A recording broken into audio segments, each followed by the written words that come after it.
All right, I think we are live. So I will start talking. Welcome, everybody, to EdTech Chats for January 2024. Michael and I are, as always, very grateful and happy to be here to talk about things that are passionate to us and hopefully are things you're passionate about as well. This month, we are recognizing the United Nations International Day of Education, which is typically held around January 24th.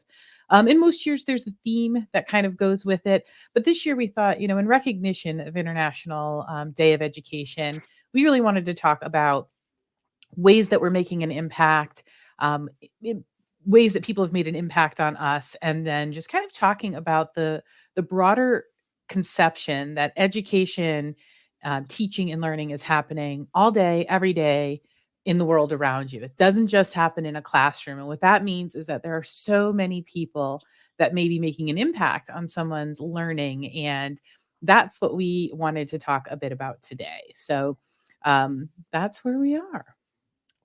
What do you think? Anything you want to start with there, Michael? Sounds good. I thought it would be kind of interesting if we started off just talking about the time that an educator had an impact on us through a lesson or through something that they did that really sort of opened our eyes to an educational experience. So I was going to lead off first, if that's all right, and then toss it over to you to Absolutely. share one as well.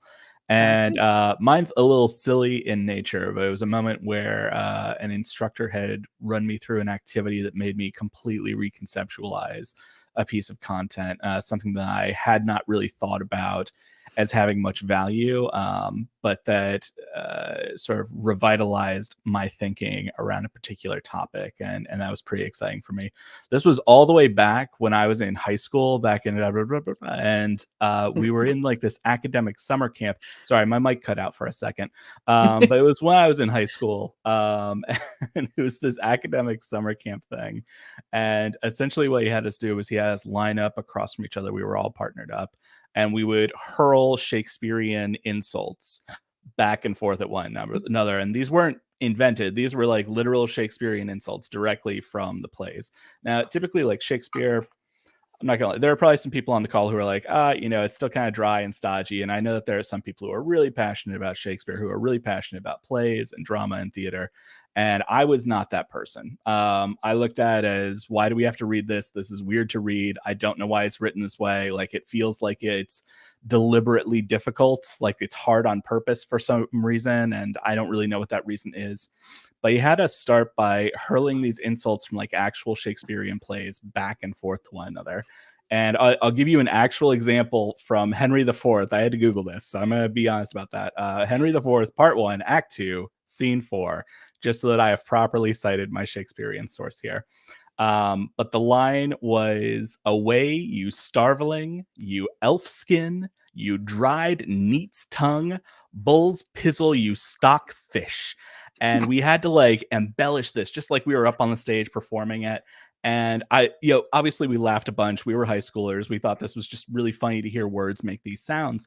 And then he had us repeat the exact same exercise, but pay attention to the shape of our partner's mouth as they were forming the words. And if you think about the phrase that I just used, like all the words that I just used, whenever an insult ends, it ends with like skin, tongue, pizzle, fish. And so I am baring my teeth at the end of every single insult. It creates this very aggressive sort of visage, like this image where I am performing this, where I am saying these words, but it's also creating a physical response where I am like, being literally aggressive in the words that I'm saying, not just how I'm saying them, but like literally the physical appearance of it. And it just blew my mind that it was like, oh, this isn't written hard on purpose to aggravate high school sophomores. This is actually written to be performed. And that was when it really, I know this is a silly thing to say for us as grownups now, but that was the first time that I looked at something. I was like, this is really opening up a brand new world for me. Like, yes, we read plays as literature, but they are meant to be performed and they're written in a certain way, not just because it sounds nice or it advances a story, but because when someone is up on stage and they are embellishing those words, it looks a certain way and it conveys something to an audience that largely at the time the plays were written was not necessarily literate. And I find that to be just completely fascinating, made me completely rethink the topic and the style of writing, and really made me fall in love with an entirely new form of writing and performance. That was a key canon event for me. The reason that I feel so comfortable performing is because I started pursuing more performance opportunities after that. The reason I feel comfortable on these webinars or doing really large in-person sessions, really small in-person sessions, is I can trace it back to that moment when I was like, oh, there is more to this. It's not just what you're saying, how you're saying it, how it appears when it's said. And that was just something I think about a lot when I go back into my memory banks. So, Amy, how about you? What was an impactful moment that an educator had on your experience? Yeah, I just wanted to say, obviously, when you look back on your experience, you think like this is just kind of another day, sort of in high school, or as a young adult, and this connection that's made. But this has this lifelong impact on not just your ability to speak in groups and bring that performance piece to it, so that you really feel the feeling behind things, but also to pique that curiosity about just learning new things in general. And I always think that that's really interesting. For me, my impactful moment is totally different than Michael's. So when I was in fourth grade, I moved schools. I moved from one town. We literally moved over the river to another town. But because of the city that my first school was located in, I was immediately placed in the lowest groups for everything. Now, I'll preface this by saying I was not the best student. I did not conform well as a student. I was not a homework doer, but I did really well on tests and things like that. But so I was put in the lowest group, and it was a real struggle for me because at the time, if you were in reading groups, all three were in the same room, and I would listen to the highest reading group and the text that they were reading, the conversation they were having, and really wanted to be a part of that, but I wasn't. I wasn't even given an opportunity. So fast forward a year, I'm in fifth grade, and very early on, my teacher, Mr. Eckert, comes up to me and says, "What's going on? How come you're in the lowest group?" He's like, "You don't do homework, so obviously that's an issue." He said, "But clearly you have the capability." So I said, "I moved here last year, and this is where I was placed." And so he said, "I'm going to make a deal with you. You complete your homework from now until Thanksgiving. We come back from the Thanksgiving break. You are going to leap over the other levels, and you're going to go to the highest level." So what that meant in fifth grade is that I was essentially performing sixth grade level work. I did that homework. That was a motivator for me, because I felt that for the first time, someone was engaging me. Someone was recognizing I had potential. And rather than saying things like, "You're lazy," which was a common thing I had heard until that point, and heard throughout my career, but my education career. But it was the first time that someone said, "The potential's there. You just need to do it, and we need to recognize it."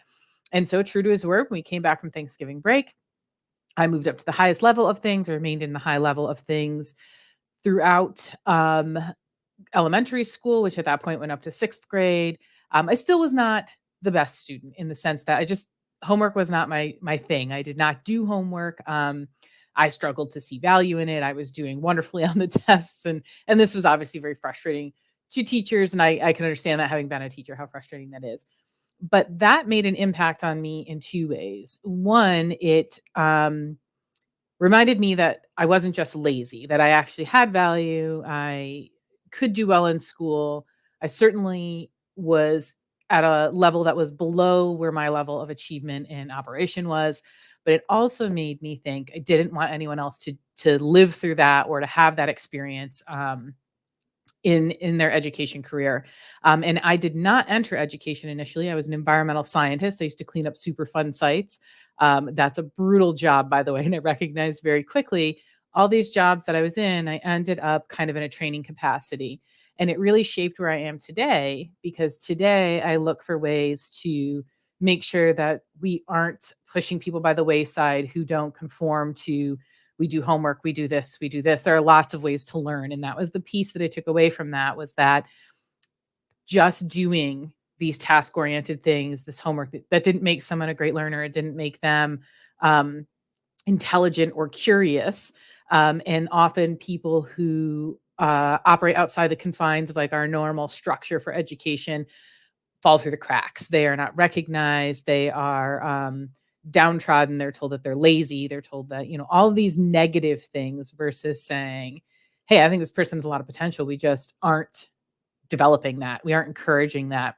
And so that's really how I ended up where we are now and why I became so passionate about training and education and development of teaching practice. And it's also one of the reasons I became so interested in data, because while I love data and I love the statistics that might predict whether a student will be successful, nothing is more fulfilling to me than saying, those statistics are actually wrong. They predict people's success based off of a small sampling of people who don't have this life, who don't have these qualities, who don't come from this background.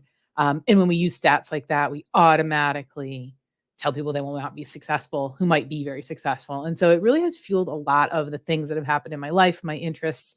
But it was one educator, one conversation that really changed the trajectory probably of my entire life. That's amazing, and you can see why I asked Amy to go second, 'cause there are no Shakespearean insults in Amy's story, but, what I love about that is it does seem like all of our interactions with folks who end up in training and development or in that training and development sphere have a really, deep set intrinsic motivation to help the helpers, if that Mhm. makes sense, to offer support and guidance and training to the folks who are also doing teaching, to really cast a sort of wide net. That's one of the things I've always loved about what we Mhm. do is when you help, an instructor, you help every student in their course.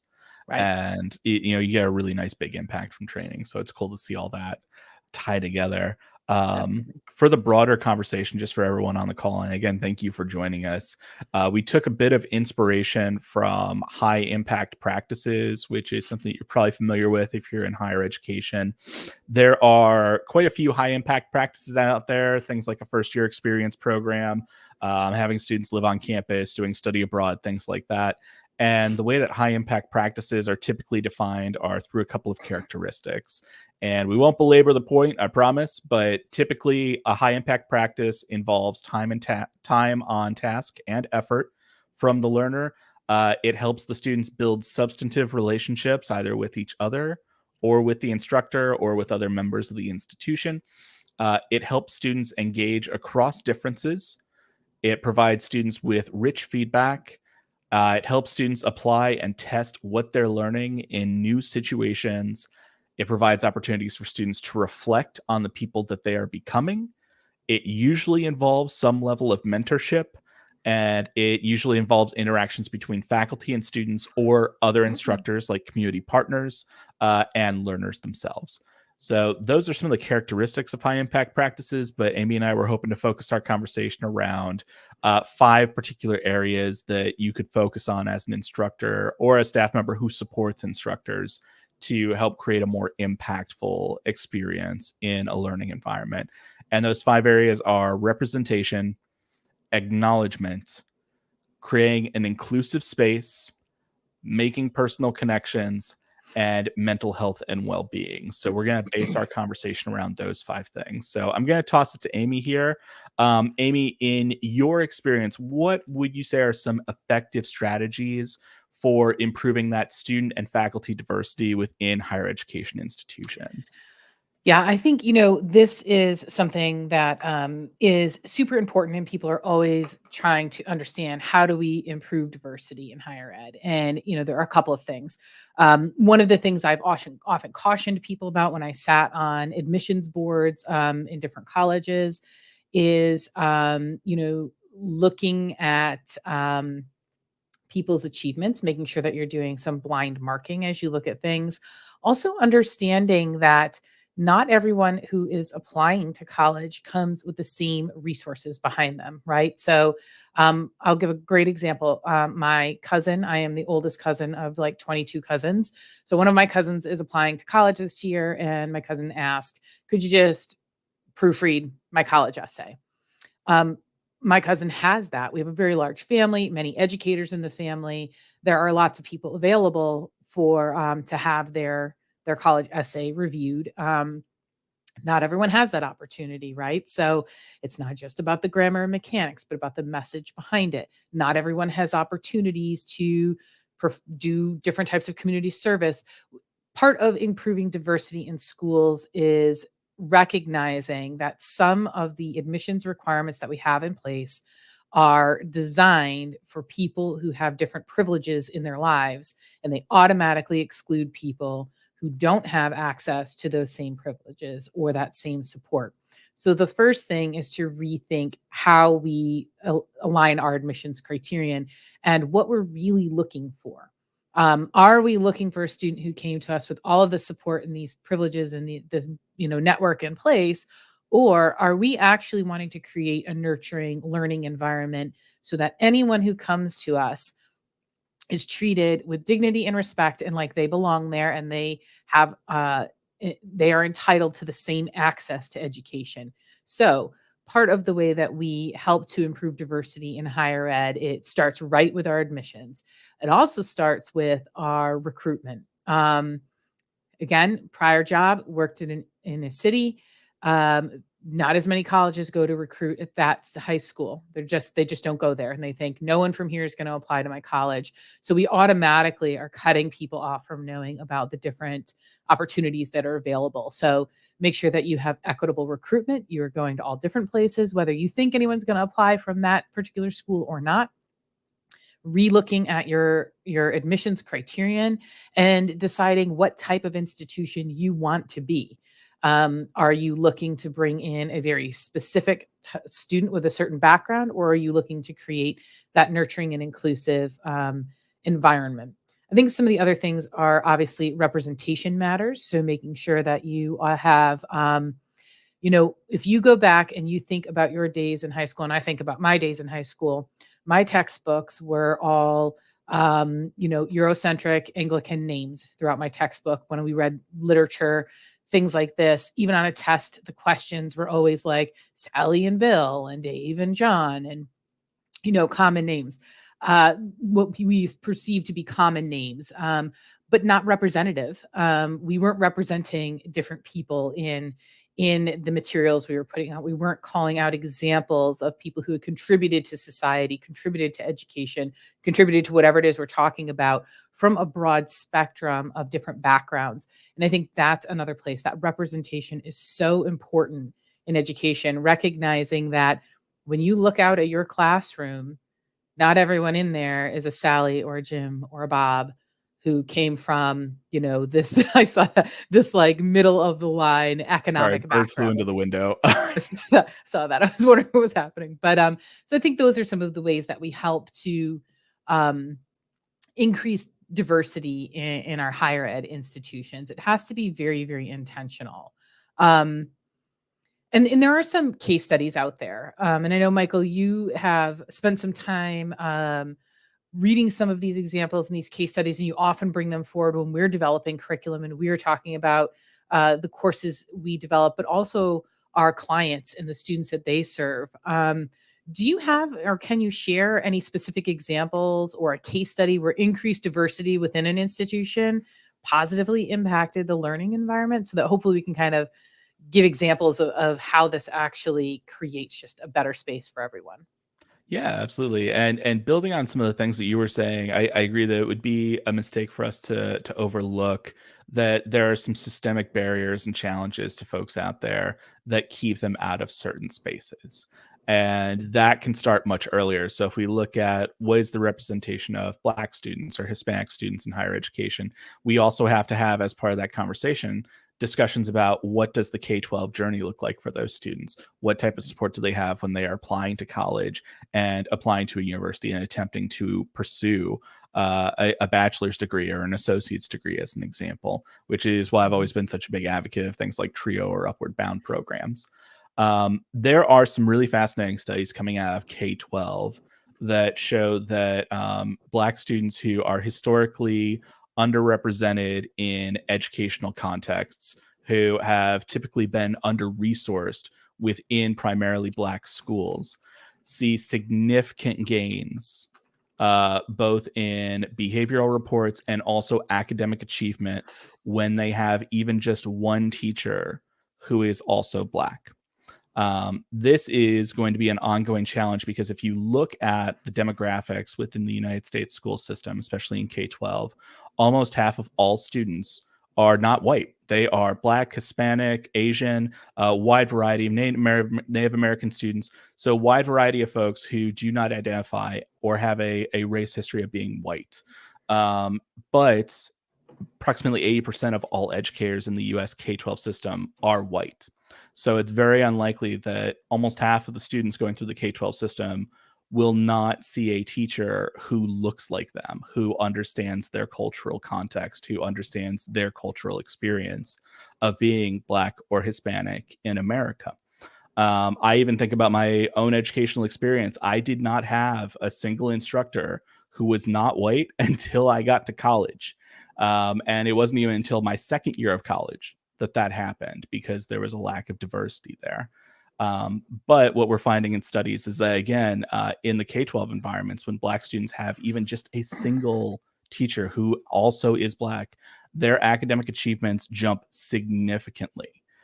Which is incredible, especially for young Black boys who have a Black male teacher. Those gains were especially strong.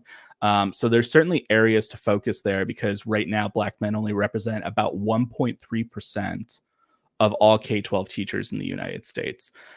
This comes back to, I think, historical hiring practices, but also how we get people into different programs, academic programs, and things like that.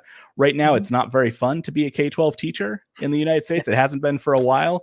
If we're being honest, the pay is not that great. There's a lot of criticism out there.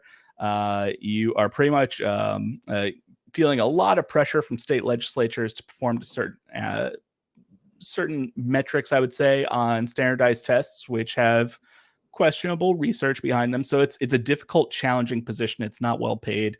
There's a lot of flack that comes along with it. There are a lot of people who leave that profession very quickly. So it's hard enough to get people into it, let alone keep them there. I sort of also liken the hiring practices thing to finding the ketchup in the fridge, because if someone says, hey, can you go get the ketchup? And you go and you open up the fridge door and you look in the door and you're like, well, there's no ketchup there, but I guess I will grab, the mustard.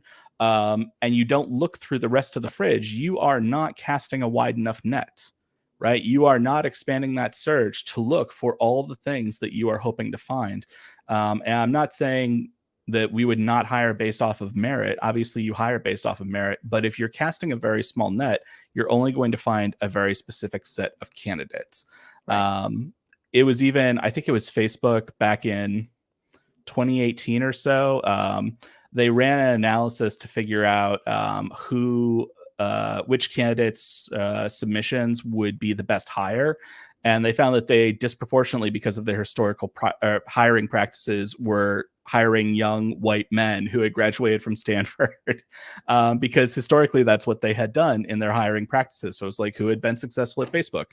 The people we usually hire. And so they found that, okay, we actually need to address this and address some of our hiring practices. So I look at it as a huge systematic thing that starts all the way back in K-12 to figure out, how can we get more representation within the K-12 arena so that students are seeing more teachers who look like them and who understand their cultural experiences and their lived experiences of being in the United States. And how do we also help that group and move forward into advanced degrees if they want them. So I find that to be a really, really fascinating area that even just one teacher can have a remarkable impact on academic gains. And that makes perfect sense. I think if you think, and it was interesting that you said you remember when you had your first teacher who was not white. I, as you were talking about that, tried to think, and I don't remember. I think it was an economics teacher, and I was well into college at that point. I had an economics teacher, and that was my first experience. I did not have a male teacher at all in any capacity until I was in probably 7th or 8th grade. And then even in high school, there were very few men. And I think that there are, other things to talk about. I'm looking at Emmanuel's comment here in the chat, and he talks about advocating for K-12 programs. And he said his mom almost had him switch schools because the predominantly Black city school that they were actually creating pipelines for college at the local historically Black college and university. And this is exactly what we're talking about too, is if we are not creating pipelines, if we are not creating pathways, if we are not casting a wide net to make sure that everyone has access, opportunity, and information, we will always have a very small group of people, which impacts also the cultural diversity. Um, and so there are, we are talking about elements of inclusion, and part of that is acknowledgement and cultural awareness. And so when we have a very small pool of people and um, we are very confined in how we are recruiting, whether that's recruiting people into the field of teaching or recruiting students in, we are by default undercutting our ability to be culturally aware and um, to provide acknowledgments. So, Michael, as we think about that, how important do you think it is for educators to acknowledge and integrate the diverse cultural backgrounds of their students into the curriculum? And I I say that knowing how difficult it is to make a curricular change at K-12, but how Mhm. important is that? I would find it to be an absolute essential practice moving forward. We've seen, and if you're looking for something to Google, decolonizing the syllabus is a great starting point. This is a movement to figure out, like, is it primarily one group that's represented in our syllabus when we look at things like course resources and readings and books and things like that, and the videos that we watch and the examples that we use in class, and how do we broaden our scope to find other high quality resources from other types of authors who could also contribute to the classroom discourse. Um, this even makes me think about the responsibility that we have, not just for faculty, but for staff who work in universities as well and colleges. Um, I was a staff member in my last position at a university. I was there for about a decade. And I had a weird experience one day that I didn't fully understand. I think for context, it's going to be really important for everyone to know that I was working at PWI, which is a primarily white institution. Only about 6.5% of the student body, a school with thousands and thousands of students, were Black, as an example. So I think it was right around 80% of the student body was white. And I had this really weird thing where I left work one day. I walked to the parking lot. I got into my car. I set up my phone with like the Bluetooth to play some music. And, my car was running. I put my car in drive. I look up and there's a young Black man who's a student walking in front of my car, and he is mad at me. And I don't know why. Like, I could tell that he was mad. I could tell that he was mad at me in particular, like very strong eye contact. And he did the big arms thing, which is usually like the "what's your problem" arms. And I was like, I gave him this quizzical look. I was like, I don't get it. And he made a hand gesture my way, which let me know he was definitely mad at me. It wasn't just in my head. And he walked away, but he kept looking over his shoulder, giving me this really dirty look. And I was like, I don't understand what just happened. I wasn't angry. I wasn't upset. It didn't make sense to me. I didn't understand what had just happened. It was like a 30-minute drive home, and I'm thinking about it the whole time. I'm like, did he think I was going to pull forward and maybe hit him as he was walking through the parking lot? Or like, it wasn't like I was listening to anything offensive. I pulled up a This American Life podcast, right? So I'm not even sure, like, was it music or something like that? And it wasn't that. And I was thinking about the whole way home, and I pull into my driveway and I put my car in park and the doors unlock. And I realized that the moment I put my car in drive in that parking lot, my doors locked right as this young Black man was walking by my car. And so from his perspective, what he saw was a white staff member at the university that he is a student locking their doors to their car the moment he walked by. And that's why he was upset. And it was just one of those things where it never clicked into me, like, why he would be mad in that moment, because I don't have that lived experience. Like, no one's locked their doors as I've walked by. No one's crossed the street when I was walking down the street because I was on the same side as them. I hadn't had those experiences. And so that was a start of my DEI journey and my deconstruction journey, to try and do some of that work to figure out what are some of these thought patterns that I have a responsibility to unlearn, and what are some practices that I have a responsibility to pick up. and incorporate into my life. So I know we talk about this a lot from the perspective of faculty, but staff are also the lifeblood of any college or university, from the training development and deans and department chairs, to environmental services, who make sure that we have a safe and clean space to work and teach in. So it really does take a village to make an educational institution run, and that work needs to happen at all levels, not just in the classroom. Um, Absolutely. Along those lines, is there a situation where cultural competence in teaching in particular has made a significant difference for student engagement or outcomes that you can think of? Yeah, there's a lot of research surrounding how cultural competence can improve student engagement.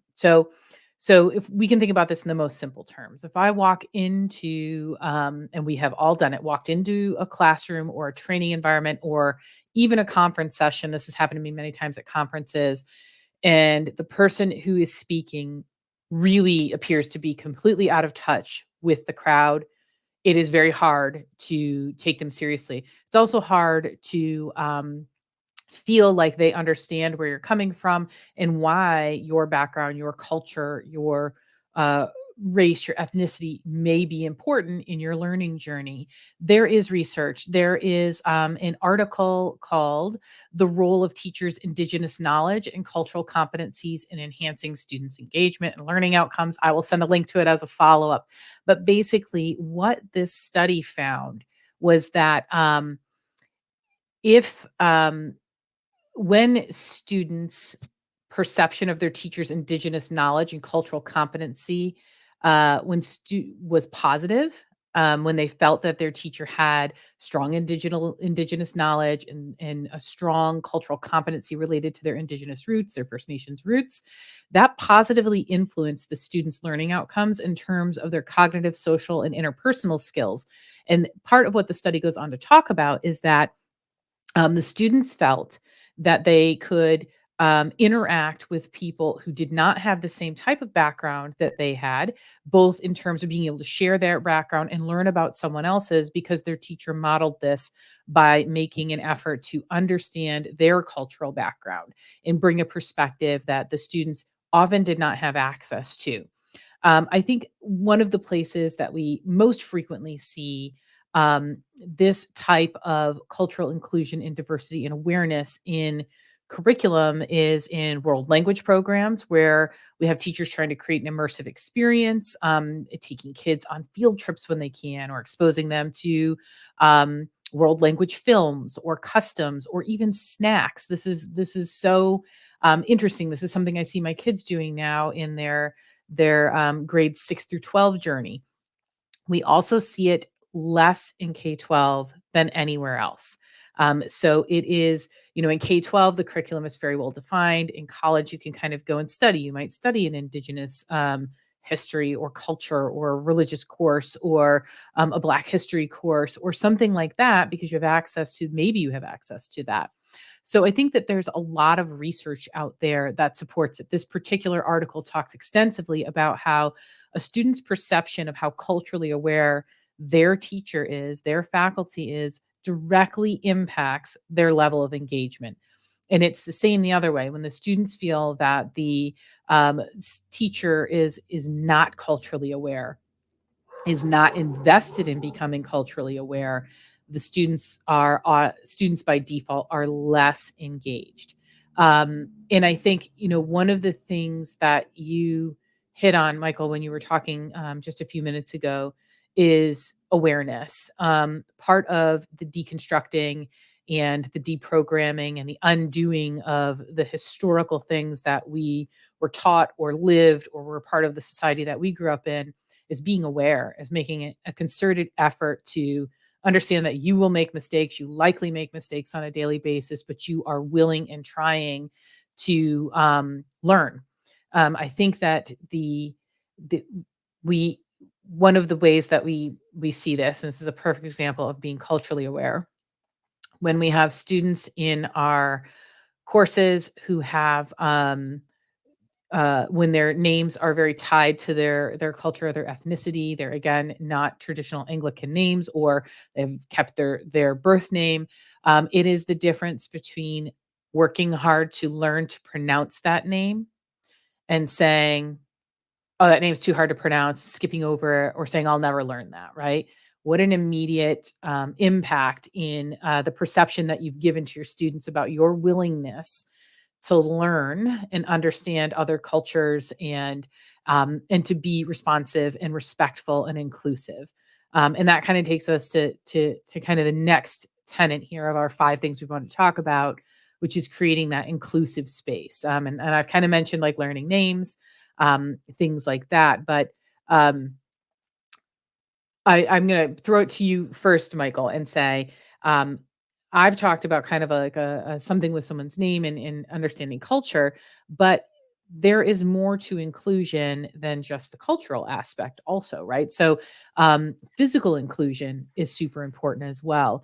And I know this is something you've been very passionate about, which is Mhm. creating inclusive spaces, that are both culturally inclusive, racially inclusive, inclusive in terms of people's gender, but also the physical classroom setting.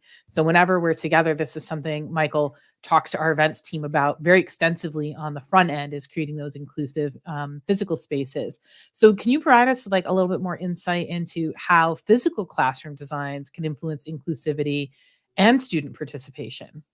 Yeah, yeah, absolutely. This was something that I worked on a lot in my last position at university, and I am so annoying if you take me to a new place and they have a bunch of interesting furniture, because I have to sit on every single chair or sofa or desk or whatever it is. Like I have to know what the experience is. So even like those little cubbies that they have at libraries now, love those. Um, but one of the things that we had done at the last job that I was at was we had created an active learning space in a historic building with a classroom that did not have much flexibility to it. So, one thing that I've seen be a recurring problem in higher education is the school starts out as one size, but it seems to grow each year. And the thing is, classrooms are physical. So the classroom sizes can't grow. So what you do is you put more and more desks in there, and then you end up in a spot where you have a bunch of desks in rows and you can't really move around in that space. You really can't do much with that. So it requires an intentional redesign of what that space looks like and what goes into that space. So one of the rooms that we had worked on, we took out all the desks and we replaced the furniture with a broad array of more flexible furniture. So there were some rolling desks. Those desks had collapsible tray tables so that if the students needed to use those chairs or use those as chairs instead, they could do that. The table would also swivel around the back and flip over the other way so that if you were left-handed, you would have a little bit of a nicer writing surface. So even little things like that, because diversity is a very broad spectrum in terms of how it exists. I know we've talked a little bit about the racial elements there, but even something as simple as learning differences when it comes to learning impairments or mental and emotional challenges, those all have an impact in a learning space. So we had rolling desks like that. We had modular tables that could be moved around in a couple of different ways, and they were at an accessible height, which meant that someone in a wheelchair could roll up to that table in their wheelchair and be able to still use the tabletop surface. So they wouldn't bump into it. They would actually be able to sit right at that table, just like the rest of their peers. There were also two bar height tables with bar height chairs with backs that could also be used. And the nice thing about those is, it if you've been in a teaching environment, you know that the back of the room is the place to be if you want to slack off a little bit. No disrespect to anyone who sits in the back of the room, but it's Thank a little bit further back. You tend to not be on task all the time. And what we found is that the folks who were sitting in the back of the room in this active learning space were some of the most engaged students across a broad discipline. We had multiple disciplines teaching in that space. Those students were some of the most engaged, and it was because they were higher up. So, by default, if the teacher is standing and walking around, if they're able, they are able to make direct eye contact with the instructor. They also don't have anyone in front of them when they're trying to see a supposed front of the room to see content and things like that that are going on. We also put four short throw projectors in the room that you could wirelessly connect to, so people could easily break off into groups, connect wirelessly to that projector, have it just to themselves, and providing a level of flexibility within those spaces, making sure that the tables that you have are an accessible height, making sure that students who are furthest away from where some of the learning might be happening or where some of that direct instruction might be happening, which and no disrespect to direct instruction, because it's great for starting off with topics and as a transition into more active learning strategies. You find students who have just a little bit of height have the ability to further engage with that direct instruction in a way that's a lot more impactful. So these environments are really, really important. I know another thing that we did in that room that, or two other things I wanted to mention. One, we painted it. We made it look nice. A lot of rooms are very beige. And so Yes. we had like some nice racer stripes. It was a nice bright green. Like the carpet was interesting. And the students really like that. And there was also some improvement to the insulation to make it quieter in that space. So very often we talk about learning impairments. We talk about things like ADHD, which tends to be one of the most common requests for accommodations with any accessibility services office at a college or university right now. It's usually for a learning impairment. ADHD is up there. Test taking anxiety is up there. Very often a comorbidity is a sensory processing disorder that goes along with that, where folks are, I think, I saw a meme about this the other day where it was Velma from Scooby-Doo looking for her glasses on the ground. It's going like, my captions, I can't hear without my captions. And it's sort of like that, right? You do hear what people are saying, but it's hard to process what those sounds actually mean. And so cutting down on background noise can have a significant impact on reducing distraction, but also helping our learners with, let's say, an auditory processing disorder. So that's a lot about the physical class space, though. And we exist on multiple planes, and we are an LMS company. So, Amy, what are some things that folks might do to create an inclusive learning space in the virtual environment? Yeah. So before I answer that question, though, I do want to say that another great example of a really inclusive physical learning space is the library, the Correct Library at Carroll College. Now, we go out there every summer. We go to a conference called the Mountain Moot. And last year, Michael, unfortunately, we were there and we had to be in a different building because there were more renovations happening to this library. But much of what you talked about, flex seating is in there. There are high top tables. There are things that are like sofas. You can move them around. There's a light box gallery. There are quieter rooms that you could be in. There are chairs that are on wheels, but also have like the little desk things so you can spin around, but you can also wheel your chair around the room to regroup and work in groups and then go back to sit where you need to. That type of flexibility, you talked about accommodation for ADD, ADHD. Often the people who sit in the back are off task. Part of that is the physical environment isn't conducive for them to stay on task. I am 100% a back of the room person. I don't like to be in the front of the room. I need to be in the back of the room, but I need to move around a lot. I am not one who can sit still, and I am like a sprawler. There's stuff everywhere. I'm everywhere. Having that type of flexible environment is really helpful. When it comes to the virtual classroom, people's environment around them, so they're in whatever environment hopefully suits them best, so they can be physically more comfortable. But in terms of creating an inclusive environment for virtual learning and making sure that we have lots of inclusion there, the virtual platform is literally just out of the box. Hopefully, you have our platform or one like it, and it's out of the box designed for this type of inclusion. So that means, we are able to present material in a variety of different ways so people can access that material in different ways as it suits them. And Michael said, we are not on a plane necessarily. It's not linear. Things change, and they may change from day to day. There may be a day that I come in and I want to read through a lesson, but there may be another day where I am just not able to do that. I can't stay on task and I want to hear something. But there may be a day where my sensory overload is just in overdrive and I'm done and I don't want to hear another thing in life. And I would like to go through obviously that type of lesson activity. So that is one way. Another way is to make sure that when we enter the virtual environment, the virtual classroom, it is extremely well organized and minimalist. Sometimes we try to make a course very content rich and we make it look like someone just like vomited the dictionary on the main page. There's so much content. This is not inclusive because, again, for someone who is neurodivergent, sifting through all of that to understand what takes priority, what order to work through and things actually creates such a level of anxiety that it precludes learning. It actually makes someone feel unwelcome in that learning environment. Again, they're having to figure out how to fit themselves into a predefined learning environment versus walking in and feeling like that environment was meant for them. So when we create that inclusive environment, we're talking about using best practices for course design. So clean, top-down navigation, things are intuitive, people know what to do next. People have the opportunity, individuals can access the same content in different ways. We create diversified ways to be able to demonstrate competence. So my assessment might be that I've created a video, or perhaps I've created a brochure, or maybe I've created a lesson, or I've written 10 questions, or I chose to take a quiz because I'm a great test taker. But I have opportunities to select the item that will give me the greatest chance of being able to demonstrate my degree of competence.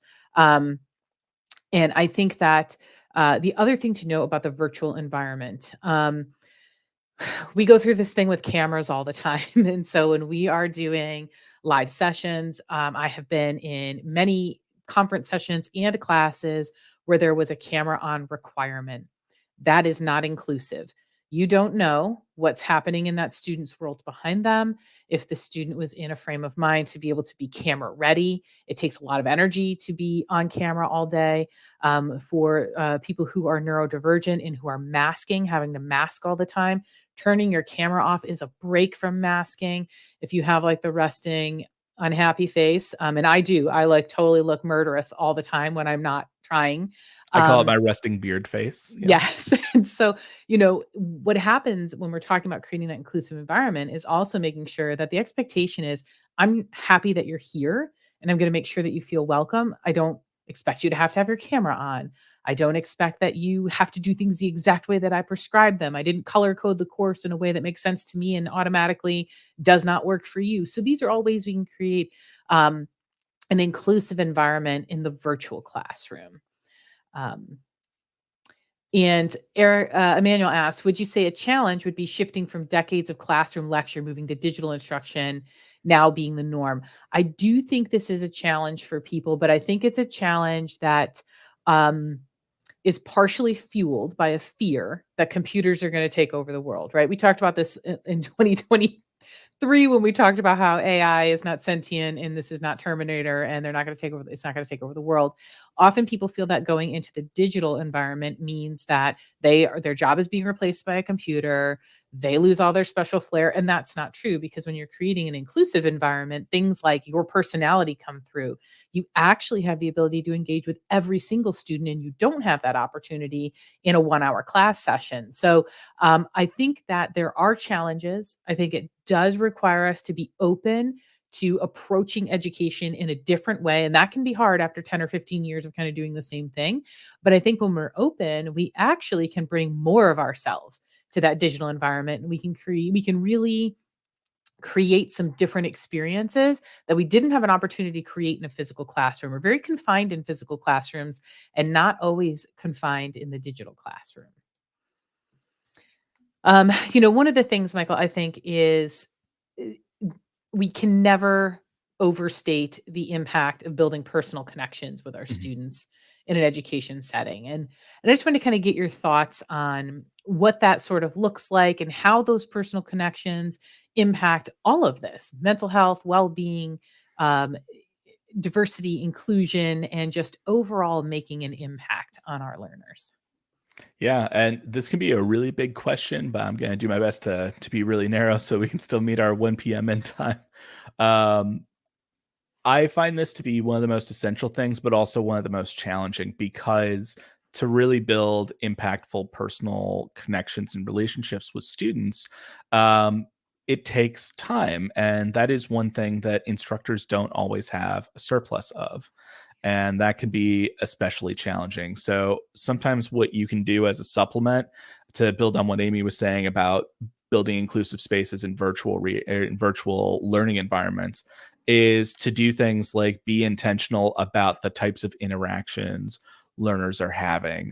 One of the things that I love about using Moodle is there are multiple opportunities to create interactions, not just between a student and instructor, but also a student and another student, or a student and a lot of students, and not just student content, right? If I give students a reading, that is student content interaction. If I give them a workshop or a forum or a group assignment, some sort of collaborative project where they have to engage with their peers, then they are starting to form those relationships with others and creating a stronger bond within the class that hopefully develops a little bit more of a stronger connection for them.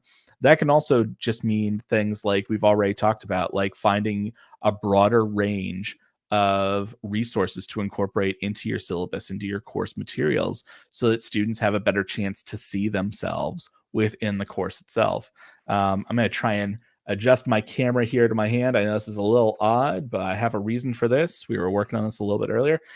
This is a Lego minifigure. I like putting together Lego sets. It's just a fun little hobby. And this is a Lego minifigure from a retro food truck set. And what I found to be so fascinating about it, I know it's going to be hard to see. I'm gonna take a chance and go telephoto here, and let's see if we can zoom in on that, or if it's gonna zoom on. Nope, just my beard. All right, or you come back. So I know it's a little hard to see, but this minifigure is wearing a cochlear implant. It's the first time I've ever seen that in a Lego set.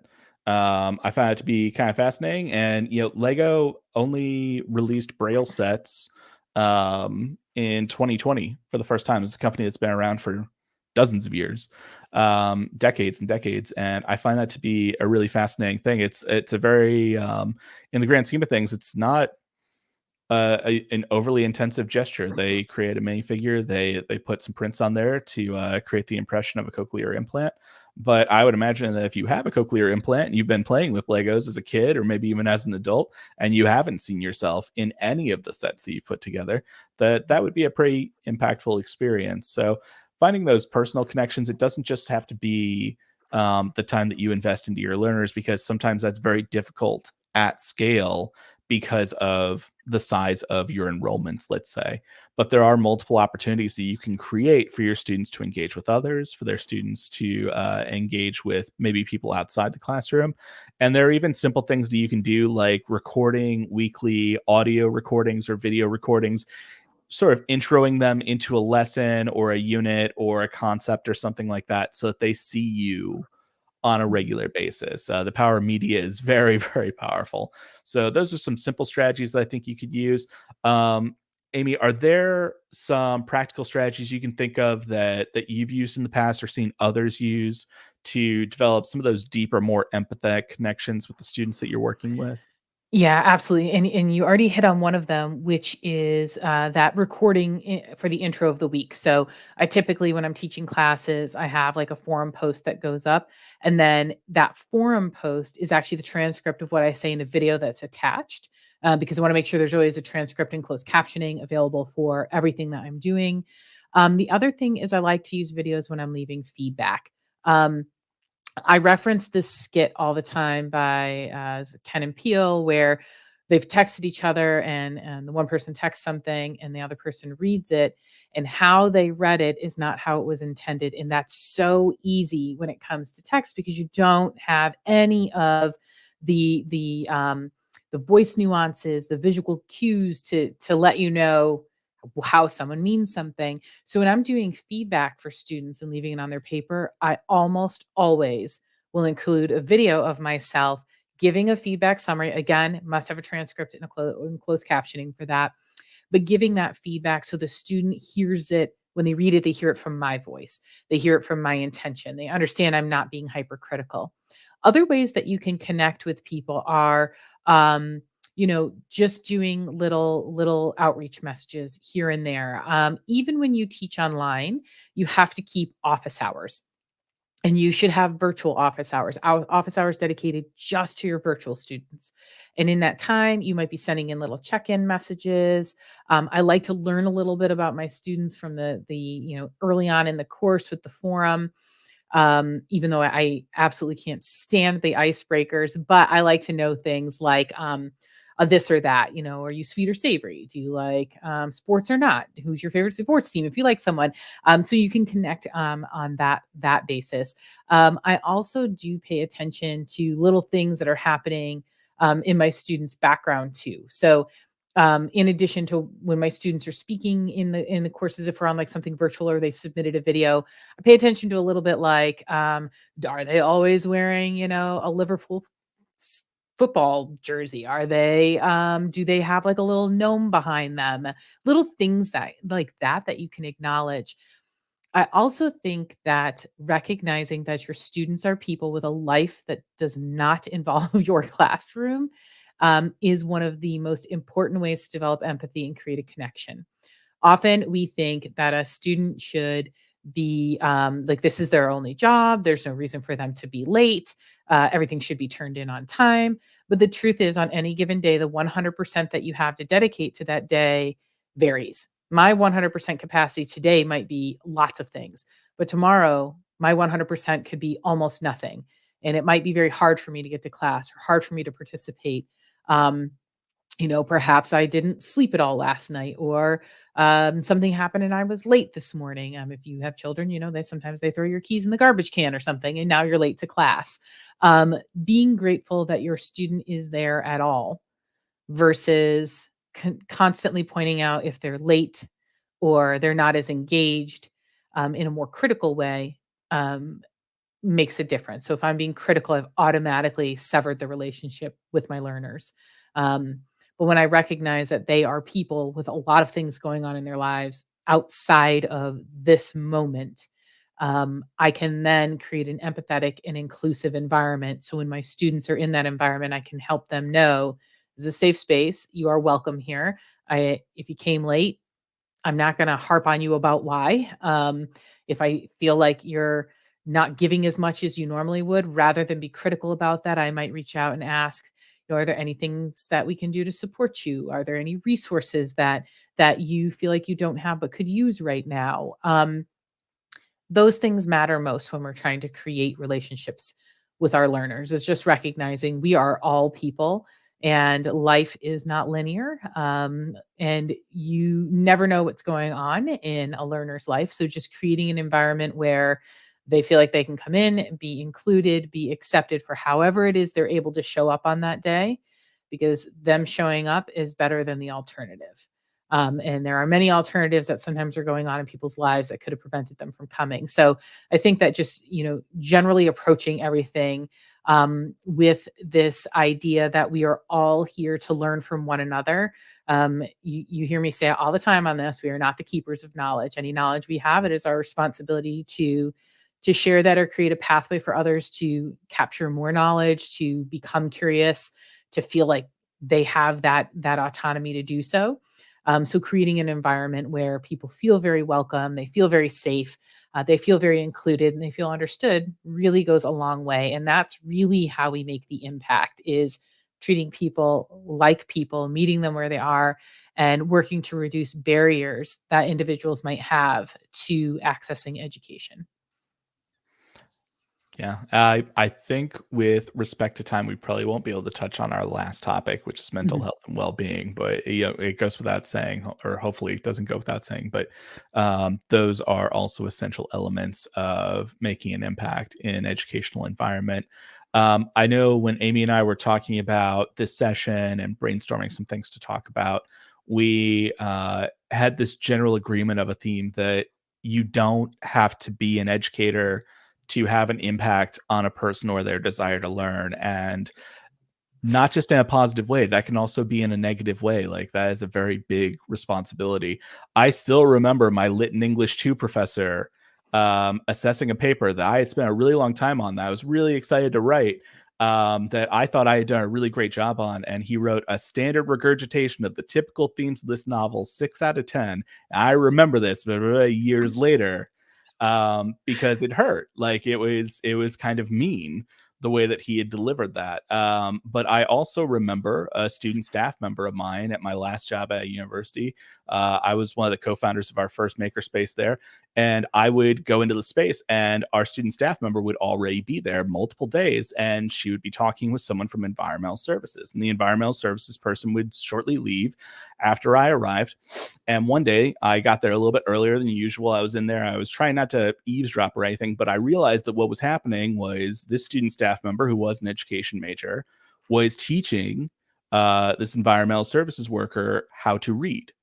And I'll say this again, Emma Benici, if you're still out there, if you ever see this recording, you're an absolute gem of a person. I will still provide you a reference anytime you need one.